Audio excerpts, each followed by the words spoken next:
Emily lived alone in an old farmhouse on the outskirts of town. It was peaceful, secluded, and quiet until the night the shadows began.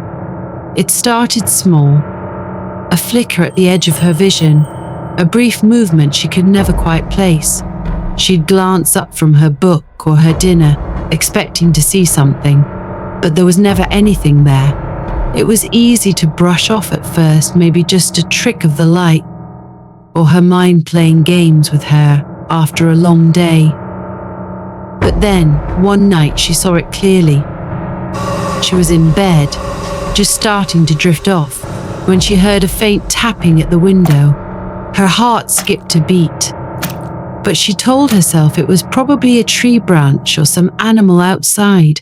Still, curiosity got the better of her, and she glanced toward the window. A figure stood there. Its face was pressed against the glass, pale and expressionless, its eyes wide and empty. Its mouth was slightly open, as though it was trying to speak but couldn't find the words. Emily froze, her breath catching in her throat. The figure didn't move, just stared. For what felt like an eternity, she was paralyzed with fear. Then, as suddenly as it appeared, the figure was gone. There was no sound, no trace of it ever being there.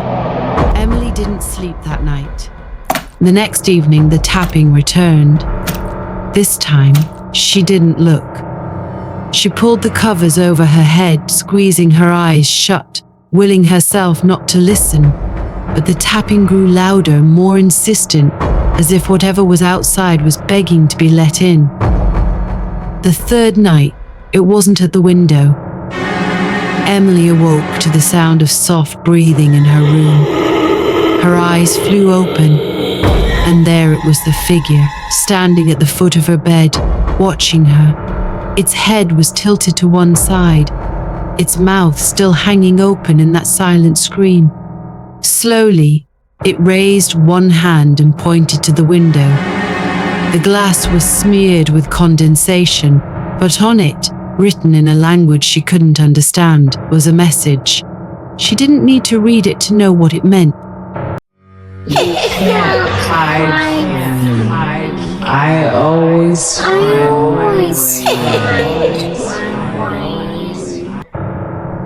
The next morning, she packed her bags and fled.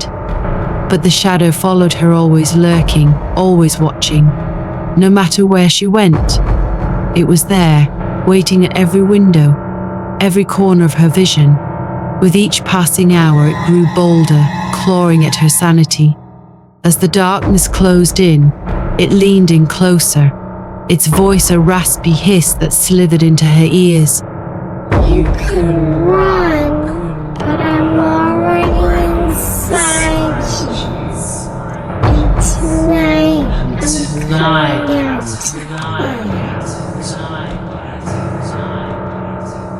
The walls began to tremble as her own screams echoed back at her, the shadow breaking free, claiming her in a nightmarish embrace that would never let go.